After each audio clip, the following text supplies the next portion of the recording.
یکی از کوچه‌های نوبنیاد میکروناحی 30 محله وحدتی شهر خوجند به نام علوچه معارف خلق تاجیکستان شاعر عبدالفتاح کلالی گذاشته شد. در مراسم نامگذاری کوچه مذکور و گذاشتن لوحه خاطره‌ای نمایندگان مقامات اجرایی حکومت دولتی شهر خوجند، دوستان و پیوندان و اهل علم و ادب ولایتی سوخت اشتراک نمودند. در وضعیت تنتنوی و با اشتراک مهمانان پرده از روی لوحه کوچه به نام عبدالفتاح کلالی برداشته شد.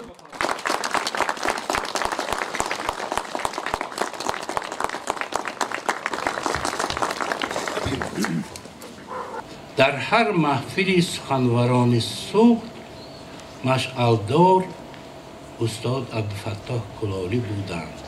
هر محفل را با شعر نو آغاز می کردند. در هر محفل با ارمغان نوی می آمدند. با جوش و خروش انسانها را به نیکی ترغیب می کردند که در این دنیا از همه بهترین خصلت‌ها همین است.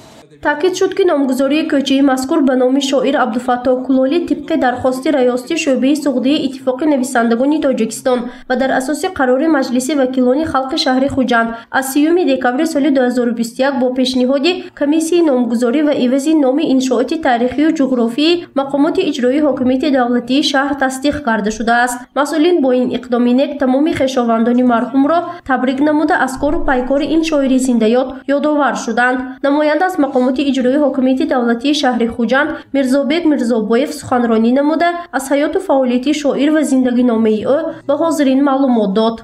عبدالفتاح کلالی 16 ینوری سال 1942 در شهر خوجند تولد شده است.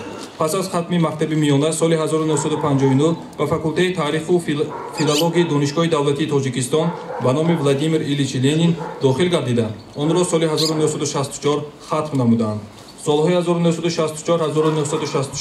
در وظیفه محرر شعبه ادبی رادیوی تاجیکستان فعالیت بردند.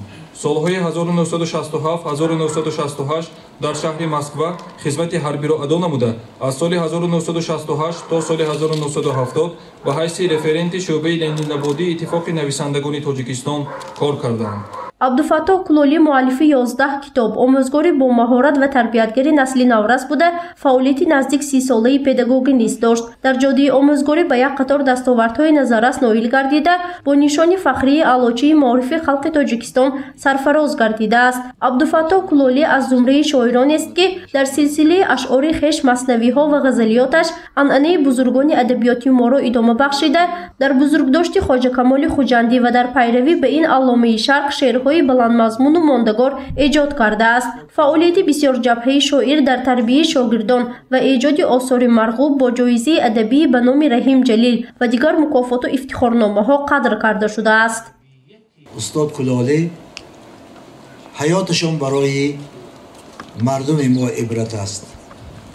زیرا استاد من صاحب قلم، من شاعر گفته افتخار نمی کردم، بلکه همچون صاحب سخن، همچون صاحب قلم، همچون صاحب حکمت بوده، لیکن رزق و روزی خود را با کسب حلال، رزق و روزی خود را به فرزندان و اهل و عائله یافتن از پسی مهنت حلالشان، زحمت حلالشان کلالی بود.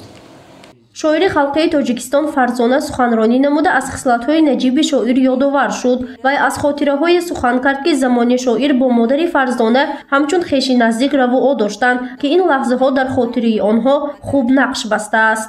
باره به منزل ما تشریف آوردند. هنوز سالهای 2008 بود. با مادر حدود 5 دقیقه صحبت کردند و بعد از آن نمیدانم در وجودشان چه تحولاتی رخ داد که بعد از آن هر ماه روز 27 بی تأخیر به خانواده ما حاضر می شدند با یک دسته گل که حالا سرفراز جان عزیز برای ما اهدا نمودند و آن روزهای خجسته را به یاد آوردند.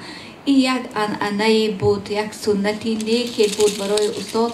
می گفتند که من از صحبت مادر دوپینگ و انرژیا میگیرم، برای خودم جانداروی جان پیدا میکنم.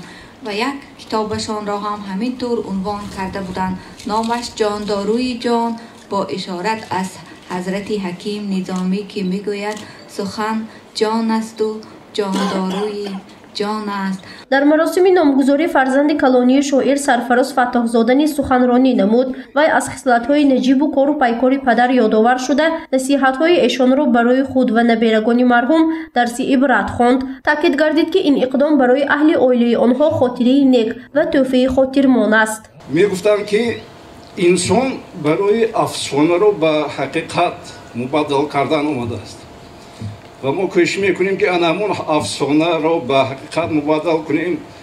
بسیار کارهای شخصا مرا آسان کردن، چون که هنری خود را نه تنها به من، به فرزندای من نیز میراث گذاشتم.